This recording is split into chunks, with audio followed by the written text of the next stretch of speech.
మళ్ళీ ఏమైనా పెరిగిందా? అక్కడ ఏంటి పరిస్థితి? మాక్లూరు జక్రాన్పల్లి మండలం మునిపల్లె గ్రామంలో ఉన్నాం. ఈ గ్రామంలో ఇది మొత్తం పూర్తిగా వ్యవసాయ ఆధారితమైన గ్రామం. 3 పోలింగ్ కేంద్రాలు ఉన్నాయి. ఇక్కడ సుమారుగా 2500 వరకు ఓటర్లు ఉన్న గ్రామం ఇది. ఈ గ్రామంలో ఓటర్లు బారులు తీరి ఉన్నారు. వీళ్ళు సర్పంచ్ ఎలక్షన్లతో పోలిస్తే, మొన్నటి అసెంబ్లీ ఎలక్షన్లతో పోలిస్తే ఎటే టైం ఇంతమంది ఒకేసారి ఈ ఎన్నికలనే వాళ్ళు వచ్చిన వాళ్ళు.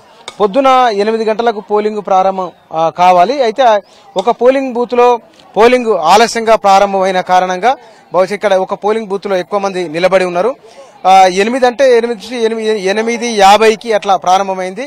8:50 ప్రారంభమైన పోలింగ్ ఇప్పుడిప్పుడే స్టార్ట్ అయింది. అందుకోసమనే ఎక్కువ మంది ఇక్కడ ఇందులో మనకు కనబడుతున్నారు. పోలింగ్ బూత్ల దగ్గర, ఎక్కువ ఓటర్ల దగ్గర పోలీసుల సెక్యూరిటీ కూడా చాలా ఎక్కువ ఉంది. ఇక్కడ సిఐ స్థాయి అధికారులు, ఎస్ఐ స్థాయి అధికారులు పోలింగ్ కేంద్రాల వద్ద ప్రధానంగా ఇక్కడ భద్రత ఏర్పాట్లు చూస్తున్నారు. పోలీసు ఉన్నతాధికారులు కూడా ప్రతి పోలింగ్ కేంద్రానికి 1-2 రౌండ్లు లేచిపోతున్నారు. ఇవాళ కొద్దిసేపటి కింద ఐజీ కూడా ఇక్కడికి వచ్చి చూసి వెళ్లిపోయారు. ఇక్కడ వ్యవసాయ పనులకు వెళ్లిపోయేవారు ఓటర్లు పొద్దున్నే వాళ్ళు అలవాటు ప్రకారం పాతదాని ప్రకారం 7:30కే వచ్చిండ్రు. ఇందులో 7:30కు వచ్చి 8 గంటల నుంచి 8:40, 8:50 వరకు డెమోనే అయింది. ఆ తర్వాత పోలింగ్ ప్రారంభమైంది. పోలింగ్ ప్రక్రియ కొనసాగుతున్నది. ఇక్కడ ఎక్కువ మంది ఓటర్లు ఉన్న దగ్గర చెట్ల నీడ లేని దగ్గర టెంట్లు వేసి ఇట్లా ఓటర్ల కోసమే టెంట్లు వేసి టెంట్లు కూడా మనం చూడొచ్చు. ఇక్కడ కొన్ని పోలింగ్ కేంద్రాలలో నర్సులను కూడా వైద్యానికి సంబంధించిన వాటిని కూడా ఇక్కడ అందుబాటులో ఉంచారు. ఒకవేళ ఎండ ఎక్కువ ఉంది కాబట్టి ముసలి వాళ్ళు వస్తున్నారు, మహిళలు ఎక్కువ మంది వస్తున్నారు కాబట్టి ఏమైనా ఇబ్బంది అవుతుందని చెప్పి అక్కడ కూడా పోలింగ్ కేంద్రం లోపలనే ఒక చిన్న వైద్య శిబిరాన్ని కూడా ఏర్పాటు చేసింది. ఇక్కడ ఈ గ్రామీణ ప్రాంతాలలో అంటే జక్రాన్పల్లి మండలంలో దాదాపుగా ఇప్పటి వరకల్లా 10 నుంచి 10 వరకు పోలింగ్ పర్సెంటేజ్ నమోదైంది. మొత్తం ఓవరాల్ గా నిజామాబాద్ పార్లమెంటు నియోజకవర్గంలో 10-15 పోలింగ్ కేంద్రాలలో ఆలస్యంగా పోలింగ్ ప్రారంభమైంది. మధ్యాహ్నం 2:30-3 గంటల కల్లా దాదాపుగా మెజారిటీ పోలింగ్ నమోదయ్యే అవకాశం ఉంది. వ్యవసాయ పనుల కోసం వస్తారు కాబట్టి వెంటనే పనులు చేసుకుని మళ్ళా వెళ్లిపోతారు. ఈ మొత్తం పార్లమెంట్ నియోజకవర్గంలో ఉన్న వాటిల్లో ఎక్కువగా ఒక 3-4 పట్టణ కేంద్రాలు ఉన్నాయి. ఉదాహరణ మనకు నిజామాబాద్ టౌన్ ఒకటి, ఆర్మూరు టౌన్ ఒకటి, జగిత్యాల ఒకటి. ఇవి మినహాయిస్తే కనుక దాదాపుగా మొత్తం గ్రామీణ ప్రాంతాలు ఎక్కువ ఉన్నాయి. ఈ గ్రామీణ ప్రాంతాలలో ఉన్నవారు పొద్దున్నే 8 నుంచి దగ్గర 11-12 గంటల కల్లా వాళ్ళు ఓటేసుకుని వెళ్లిపోయే అవకాశం కనబడుతున్నది.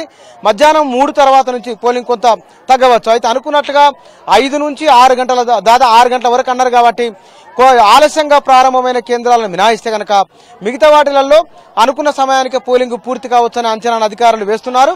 ప్రధానంగా గమనించవలసింది పోలింగ్ కేంద్రాల దగ్గర మునుపటి కంటే కూడా పోలీసు బందోబస్తు ఎక్కువ ఉన్నది. మునుపటి కంటే కూడా ఇంజనీర్లు ఎక్కువ ఉన్నారు.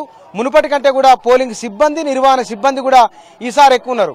అందరికంటే నేను చాలా మంది పోలీస్ ఆఫీసర్లతోని, మామూలు అధికారులతోని, ఇంజనీరింగ్ సిబ్బందితో మాట్లాడినప్పుడు వాళ్ళు చెప్పింది ఈ ఎలక్షన్ భారత ఎన్నికల చరిత్రలోనే ఒక రికార్డు కాబోతున్నది కాబట్టి ఇందులో పాల్గొన్న ఒక రకమైన ఆనందాన్ని కూడా వాళ్ళు వ్యక్తం చేస్తున్నారు. ఎందుకోసం అంటే ఇది ఈ ఎన్నిక ఈవీఎంలు వచ్చిన తర్వాత 185 మంది పోటీ చేస్తున్న ఈ ఎన్నిక కాబట్టి ఈ చరిత్రలో నిలబడిపోయే ఎన్నికలో విధులు నిర్వహిస్తున్నందుకు మాకు ఒక రకమైన అనుభూతి ఉందని వారు చెప్తున్నారు.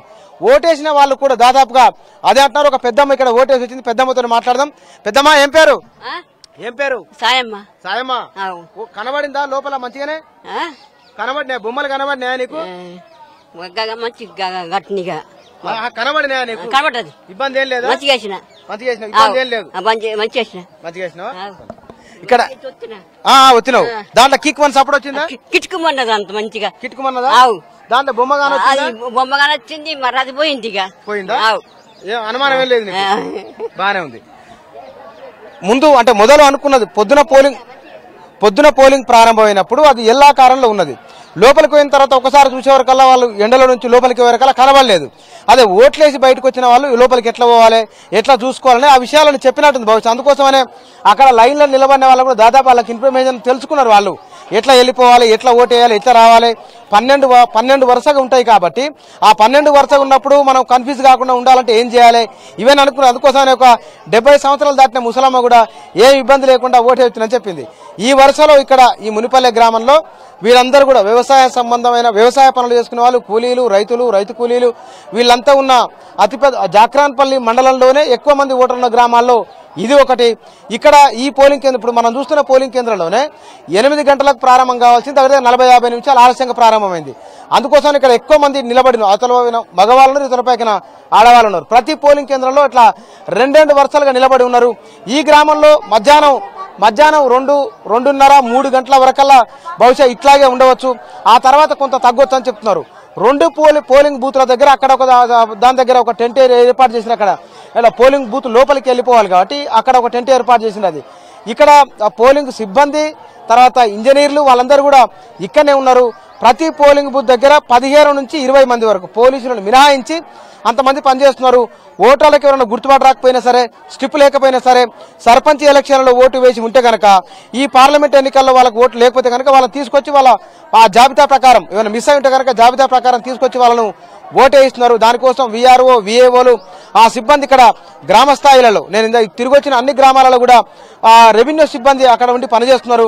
పోలీసులు కొన్ని పోలింగ్ కేంద్రాలలో ముసలి వాళ్ళు ఉంటే కనుక వాళ్ళు గుర్తుపట్టకపోతే పోలీసుల దగ్గర తీసుకుని వచ్చి వాళ్ళను పోలింగ్ ఏజెంట్లకో లేకపోతే కనుక విఏఓకో వీఆర్ఓకో వాళ్ళని పరిచయం చేసి చూపిస్తున్నారు వీళ్ళకి సహాయం చేయమని.